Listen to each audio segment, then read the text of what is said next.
Life was dull until you came. I was breathless. All right, guys, welcome to our life in the Philippines. Today is what, day 5, I think, of the quarantine that we are under here in Mabalacat. Today I haven't really been out a whole lot because the rules are changing a little bit. I've seen some other bloggers out, and they tried to come across the city line here between Angeles and Mabalacat, and they were turned back to go back to Angeles, and I'm assuming it's the same way. I was hoping to be able to get on my bike possibly tomorrow. I had some work to do today for some of my clients in US. So tomorrow I will try to get on the bike and see if I can't drive around a little bit, maybe inside my Mabalacat, and see what's going on.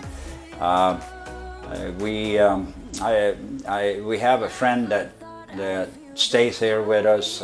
He's been out walking a little bit today, going up towards Angeles, and it's the same thing there. Even as a walking person, you get to the shake point, and in most cases, unless you have a legitimate reason to go across, they will turn you back and tell you to go back home.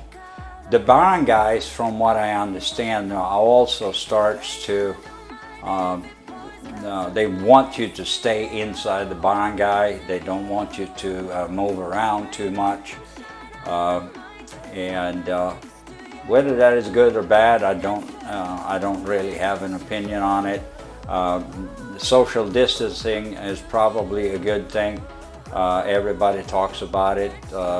It looks like that is going to be the case in the United States as well, and we'll see about that.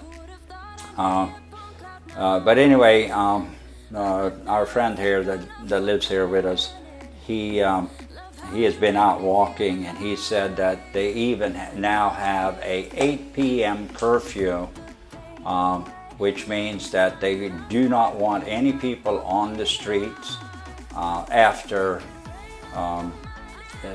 8 p.m. 8 p.m. to 5 a.m. No people on the streets, and that's what they want. Unless you have a legitimate reason. The legitimate reason for that would be that you are heading to the hospital, heading to a doctor, and from what I understand, anything else after 8 o'clock is not legitimate. So the other thing they are doing right now, they are forcing people walking around here, they're forcing them to actually put a mask on. And Humberto was out walking, and he was pulled over walking and said, put a mask on. And he didn't have one, and they told him he would get a 100 peso fine, which is about, what, $2 or something, unless he had a mask. So they let him go on a mask, and he had to show that he had a mask on, and he bought a black mask. Yeah. It's funny because I have my wife here, guys. She's assisting me a little bit behind the camera. But anyway, I always tell them, okay, you put the mask on, you're going to go and rob a bank again. It's a big black mask that covers his entire face except his eyes. So, you know, the awareness. Let me talk a little bit about that, because I think looking at the media, looking at everybody, it looks like everybody is going to panic mode all over the place, and I, you know, I understand that it's critical, but you know, I can't remember what President said about the fear. and what we need to fear is fear itself. And I think that is something that causes anxiety, and I'm just encourage everybody to stay positive through this, because there has been pandemics, 2 or 3 of them since 2000. We got through those. This one is a little different, a little more aggressive in the initial phase, but looking at it from Korea, from even China now, Korea is reporting more recoveries than actually new cases, and that to me is very, very positive.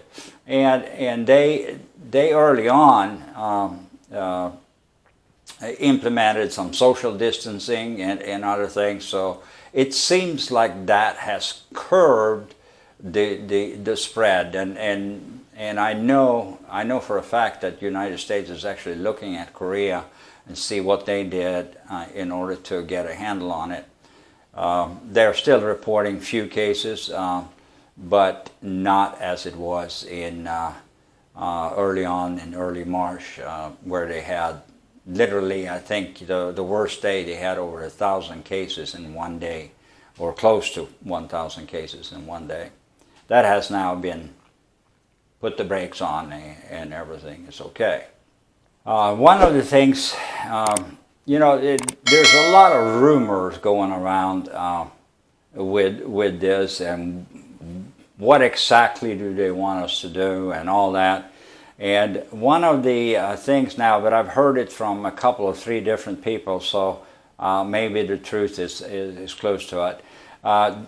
Like in Manila, they're allowing only one person in a family to have an ID to get outside, to go to the grocery store, go to the pharmacy, and that kind of thing. And the only other reason anybody else needs to get out would be the fact that they had to go to the hospital or go and see a doctor.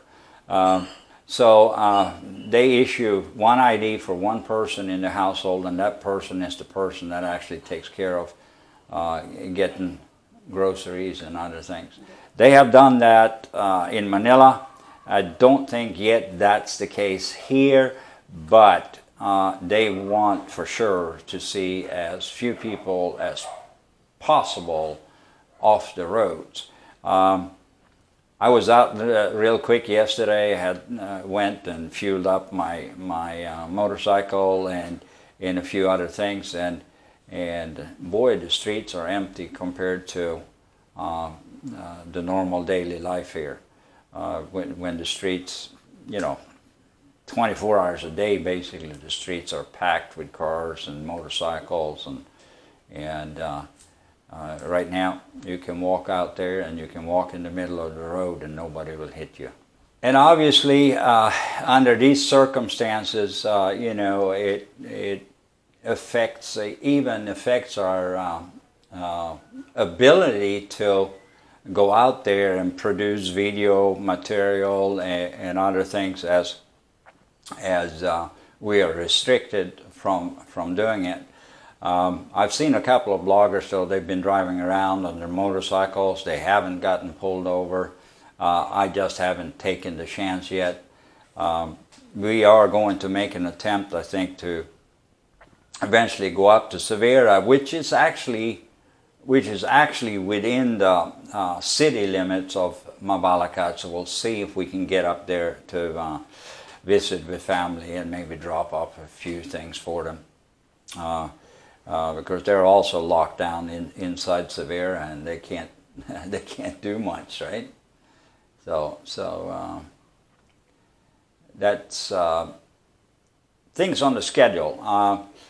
The other thing, we are going to obviously, when this is over, we're going to go and start pick up again. I have started working with some real estate agents here. And others, and we are looking at doing not promotions. I wouldn't say promotion, but we're looking at doing video and filming some of the areas and we call those places to live in Angeles, places to live in Mabalacat, wherever it is.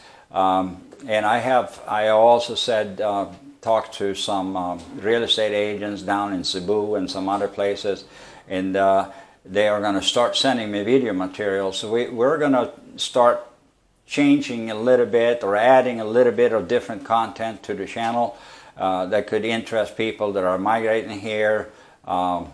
Filipino, what do you call it? Call them OFWs, correct, huh? Is that? Yeah. Yeah.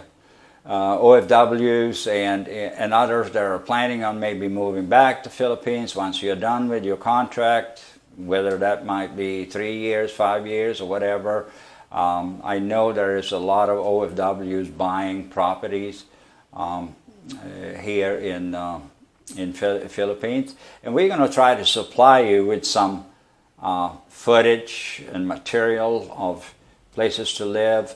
And if you're out there and you have a wish of that you wish us to do a certain area in a certain place around, and especially around Mabalacat, Angeles, San Fernando, Tarlac, if you have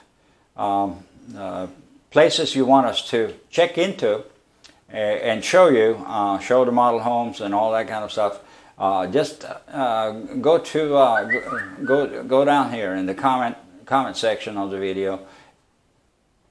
All right, guys, so that was a little update from us, and like I said, we're going to come back and we surface out again, so of the streets of Mabalacat and Angeles, and do our walks and other things.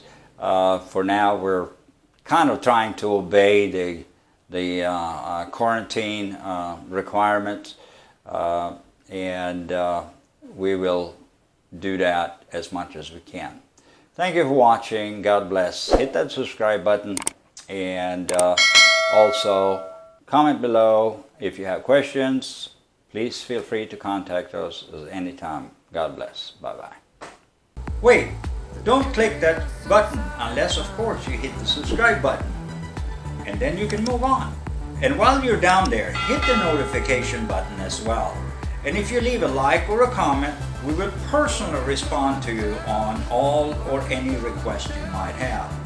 And thank you for watching, and we'll see you again.